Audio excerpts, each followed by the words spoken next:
Hello. So this is Bolivia. My hair's wet because I just ran like 4 miles. My calves are hurting. Okay. So so I get to Yunui, this town next to Salar de Yunui, and I sit down to all these drunkards who invited me. And I guess one of them was so drunk that the Bolivian guy didn't even allow him on the train or something. But anyway, all of a sudden this like German girls, like really hot 20-year-old blonde German girls, like standing up above me, wanting to talk to me. I'm like, what? And I get up and she's like, yeah, my boyfriend, or I go home, my boyfriend wants somebody ride across Bolivia antiplano with him. So I'm like, oh, okay. So she leads me a couple blocks over, and there's this furry guy, and I'm like, yo, you want to ride across Bolivia or something? He's like, yeah. So yeah, he had like a tandem mountain bike, and I guess he's this like traveler kid. And he was only 20 when I knew him, but when he was 18, he rode his bike with a school teacher from Germany to China, and he got like all these companies to donate all of his gear, and then he did it. And the last day they rode 40 hours straight and into like Beijing, and then he made his money back like touring all over old people's homes in Germany, giving lectures about his trip. And so then he got a bunch of people to do that same trip, to donate all of his gear for this trip too, so that he could do the tours of the old people's homes after, and then do it again. And I guess since then he did a travel all over the world with blind people on a bicycle, special designed bicycle with I guess a new girlfriend in the front. So that's pretty cool. Anyway, so yeah, I'm like, yeah, but hold on a day because I want to do the Yunui tour. So the next day I did the Yunui tour. It's really cool. Get in a truck. They all drive in these Land Rovers, and there's all these guys like shoveling Yunui salt. See, Salar de Yunui is just this big salt plain, 50 miles by 50 miles, like as big as the Great Salt Lake. So I think it's the biggest one in the whole world. And there's other ones too, but and it's really high too. It's up on the antiplano, so you're talking like 13,000 feet. But I tried to take photos of these guys shoveling into their trucks, but they're like, no, no, no. So I was like, whoa, okay. I guess you have to pay them a lot of money to. So anyway, we got in the trucks and we drove in like 2 hours into this thing across the Yunui. Really trippy.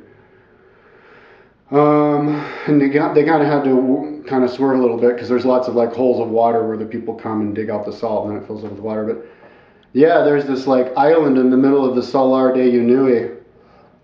And it was so trippy because it's like an island that comes way up, and you're on the island and you're on the side, and you feel like Salar is just a big lake that's just colored white.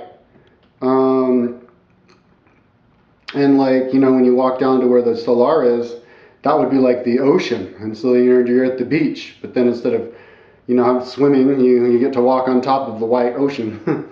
And then there were even like sandy beaches right on the edge, and you go up on the top, and there were these like all these cactuses. It was beautiful, and there was all these other trucks there from other tour groups. So we were all like hanging out on the top for like an hour with all these tourists, throwing rocks at this cactus, trying to hit it and stuff. But like you look off to the north, there was this huge mountain, and in all directions, mountains. It was real beautiful. Then we got on the truck and drove back, and it would have been cool to go there right after a rainstorm because I heard that it totally reflects, and it like the sky reflects the bottom and stuff, and that'd be cool. So anyway, I go back and I stay in this hotel one more night, and one of those hotel people or somebody, when I wasn't looking, stole my bicycle pedals because I decided to keep those because the campesino that I sold my bike to didn't really have use for it. So I was all pissed off about that because I wanted to put him on his bike because I thought it would help. But in the end, it didn't help at all because, so we left the next day. Well, because we couldn't ride that fast anyway. So we left the next day, and he was, just before he met me, had met some other Swiss German kid who was going to do that same tour. And so he was going to come with us. And this kid had done a lot of bike touring too, like Iceland and Scandinavia. He said Iceland was like twice as expensive as Switzerland. But then and I think Canada too. But then so we rode off. We set off to ride across the antiplano. And that kid left a day before us though, and we were gonna like meet at some town. So we left, and sure not. Like I had a huge heavy backpack because I was ready to, with all the cooking and everything, because I was gonna hike and climb all those mountains by hiking from mountain to mountain. But I met him, and I was like, all right, well, let's do the bike tour thing. So he had all the gear for like 2 different people, and I had the gear, so we had a lot of shit. So I strapped my backpack to the back of his bike, and we ride. And it was cool to ride because I got to put my foot up. I was in the back. I got to put my foot up on the handlebars and just kind of like when we were kind of coasting downhill, and then pedal, and yeah, we ride for a couple days. But I let him strap my gear one day, and then I lost my crampons, which pissed me off because I was going to climb all those like snowy mountains. But I did have an ice axe though.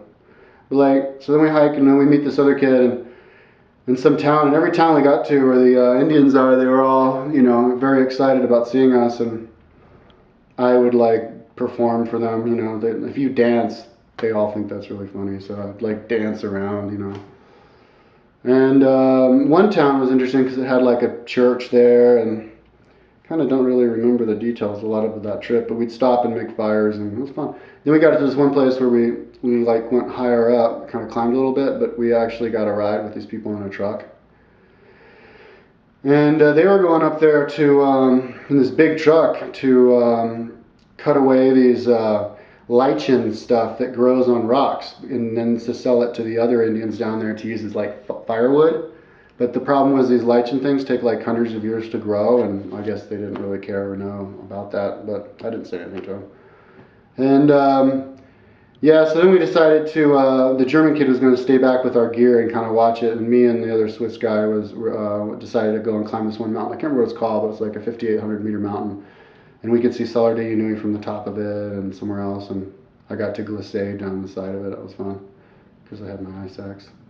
And then we got on the bike again, and we rode more through all the like the lake district, all these lakes where there are these like swans that are up at like 5,500 meters, 5,000 meters.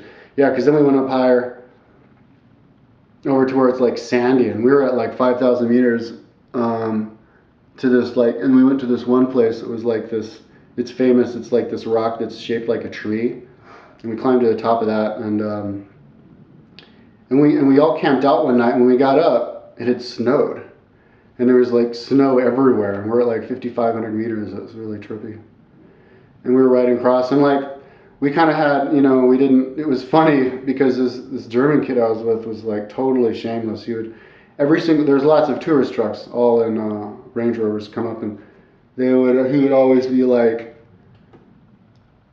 oh yeah, we kind of don't have enough food, can you give us food? And they all give us food, always give us bread, so we were living large the whole time, and they were giving us water and everything. It was funny. So they, anyway, and then we went and got to some other lake, Red Lake, I think it was called. And there's a big, lots of kind of a way station for lots of tourists. And I was going to go climb this mountain, and I went to run it, a big mountain next to it, but I was in my hiking boots, and I got these really bad blisters because I was stupid and was running. So I couldn't run it, and I came back. But by then, all of the weight from all of my extra gear was kept popping his tires, and he would sew them up and then pop again. And I told him that we probably wouldn't make it all the way to the Chilean border, you know, and I didn't want him to like, us to have to like, you know, put the bike on somebody's car or push it or something. So, plus I was kind of annoying. They were annoying me because they kept talking German to each other.